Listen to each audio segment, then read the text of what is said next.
एक गांव में एक कमला देवी नामक महिला थी। उस महिला को 2 बच्चे थे। पति जो था वो जा बसा था। सड़क दुर्घटना में उसकी मौत हुई थी।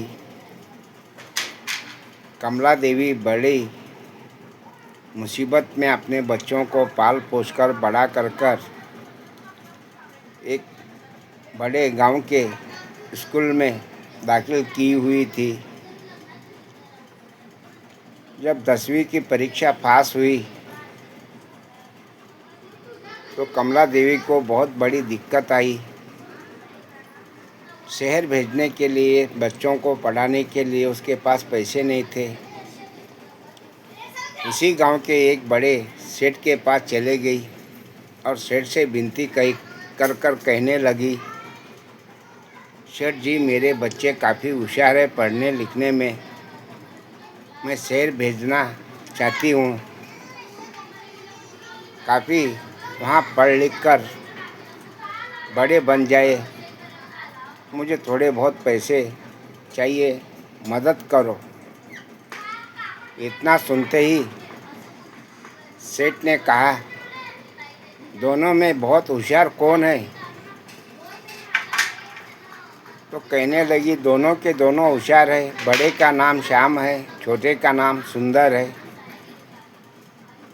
तो गांव का मुखिया वो सेठ कहने लगा, मैं तो नाम जानता हूँ, एक का नाम श्याम है, एक का नाम सुंदर है, लेकिन दोनों में चालाक बहुत कौन है और तेज दिमाग का कौन है? तो कहने लगी, दोनों के दोनों है। तो मुखिया कहने लगा, गांव का साहूकार था, ऐसा काम कर, बड़े बेटे को शहर भेज, छोटे के लिए गांव में छोड़, कहीं छोटी बड़ी नौकरी कर ले, घर का गुजारा भी हो जाएगा और तेरा बड़ा बेटा पढ़ लिख कर जब नौकरी सर्विस उसकी बन जाएगी, उस काबिल हो जाएगा, तब तेरे छोटे बड़े को शहर भेजना पढ़ाई के लिए।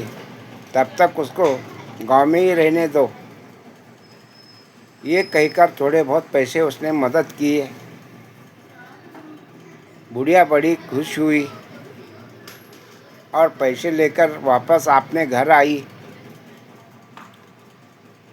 बच्चों को शहर भेज दिया। शहर में उसने अच्छी सी पढ़ाई की। पढ़ लिख कर एक बड़े रेस्टोरेंट का मैनेजर बन गया। मैनेजर बनते ही छोटा बेटा गांव में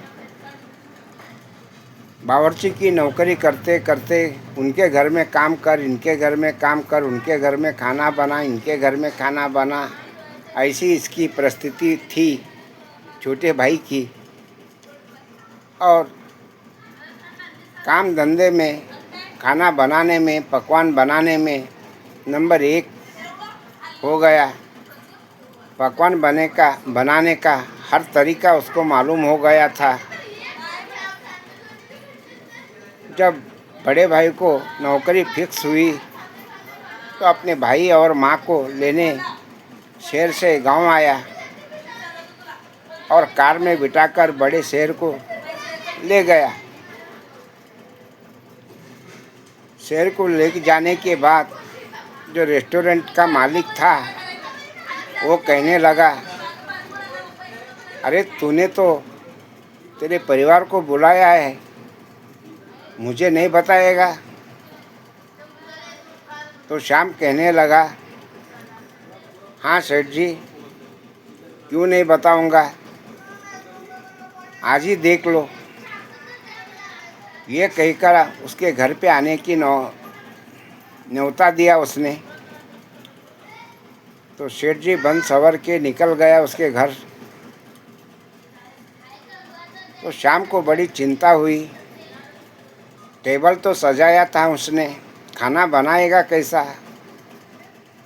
रेस्टोरेंट का मालिक है, 36 प्रकार का खाना खाकर स्वादिष्ट खाना चाहिए, तो उसकी माँ कहने लगी, मेरा बेटा सुंदर खाना बनाने में एक नंबर है, चाहे तुम्हारे सेठ को खाने का स्वाद बहुत पसंद आएगा। बेटा सुंदर, तू खाना बना दे। ये माँ ने कहते ही छोटा बेटा सुंदर खाना बनाने शुरुआत किया। उसने ऐसा स्वाद भरा खाने में कि बहुत टेस्टी और स्वाददार खाना बन गया। जब टेबल बन संवर कर तैयार थी, तब उस रेस्टोरेंट का मालिक आ गया और बैठ गया टेबल पर। उसने उस पकवान का स्वाद चाखा तो उसके रेस्टोरेंट में भी उस तरह का पकवान नहीं था। बहुत पसंद आया उसको, तो कहने लगा, ये खाना किसने बनाया है? तो उसकी माँ कहने लगी, मेरा छोटा बेटा सुंदर ने बनाया है। तो कहाँ, जल्दी बुलाओ। तो आगे ही बेटा था, यही मेरा बेटा बनाया है। तो देखा उसने उसको, सेठ ने उसी को परीखा। जब पारिखने के बाद पता लगा ये कुछ काम के लायक है, मेरे रेस्टोरेंट का नाम कमाएगा यही, इसके हाथ में इतनी जादू है कि खाने में स्वाद बढ़ाएगी। ये कहकर उस बुढ़िया से कहने लगा, माँ जी, आज से तुम्हारा बेटा मेरे रेस्टोरेंट में काम करेगा और खाना पकवान बनाएगा और स्वाद बढ़ाएगा, मुझे यकीन है। और इसी से ही मेरे होटल की शान भी बढ़ेगी। ये कहकर उसको अगले दिन से काम पे रख लिया। इतना होते ही बड़ा भाई जो था, उसके पेट में कलमल मची, आग बरसी और सेठ से शिकायत करने लगा, क्योंकि वहाँ का मैनेजर था।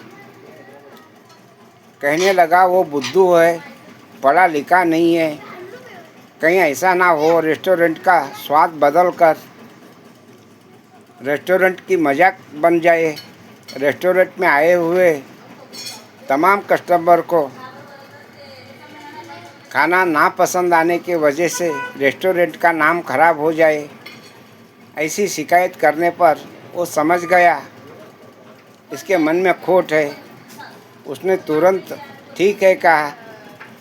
मैनेजर जाने के बाद उसके माँ को कॉल लगाया, तुम्हारा बड़ा बेटा इस तरह की बातें कर रहा है। कहने पर बुढ़िया ने कहा, आखिर करूं क्या, बेटा मेरा ही है। दोनों भाई में क्या भेष कलंक आया, कपट आया, ये मैं तो नहीं जानती, मगर वो भी मेरा बेटा है, ये भी मेरा बेटा है। सेठ जी विनती करके उन दोनों को भी काम पे रख लो, किसी को मत निकालना। इतना कहते ही सेठ ने फ़ोन रखी।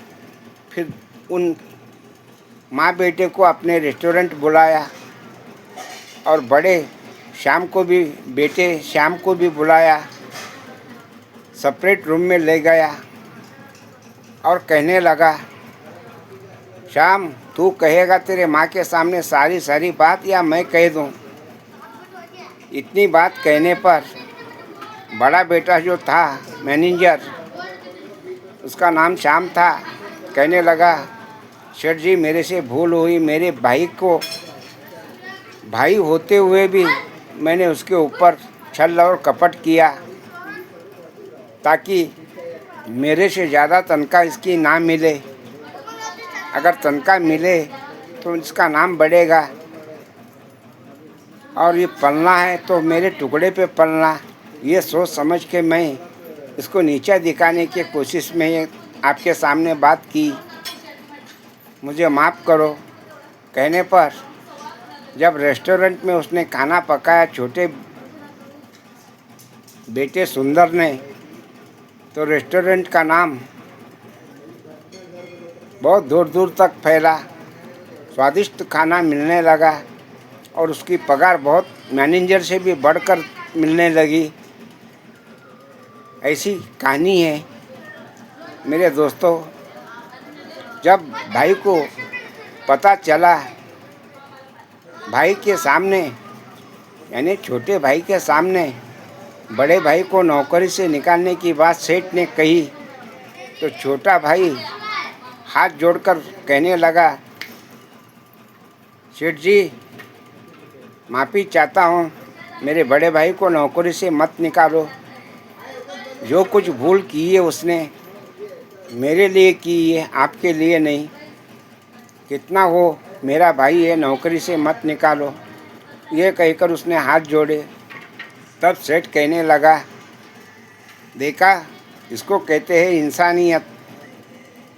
इतना तो मेरे इसके बारे में मेरी सामने शिकायत भी की, लेकिन इसने बिल्कुल शिकायत ना करते हुए दया बताई और तेरे लिए हाथ जोड़े, मेरे पैर पकड़े, नौकरी से ना निकालने की बात कही। इसको कहते हैं सगा भाई। यानी तब बड़े भाई की आंखों में पानी आया और भाई से भाई गले मिलकर रोने लगा, मुझे माफ़ करना छोटे, मुझसे काफ़ी भूल हो गई थी। ये कहकर उसने माफ़ी मांगी बड़े छोटे भाई से। और माफ़ी मांगने पर छोटा भाई कहने लगा, अरे इसमें माफ़ी मांगने की क्या ज़रूरत है, वो तो बड़ा भाई, किसमें भूल नहीं होती। जब इंसान है तो भूल हो ही जाती है। भूल जाओ इन बातों को, प्यार मोहब्बत से रहेंगे।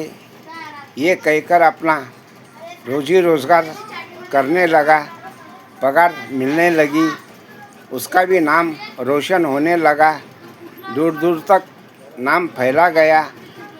अगर मेरे दोस्तों कहानी अच्छी लगी, वीडियो को शेयर करें, लाइक करें। धन्यवाद।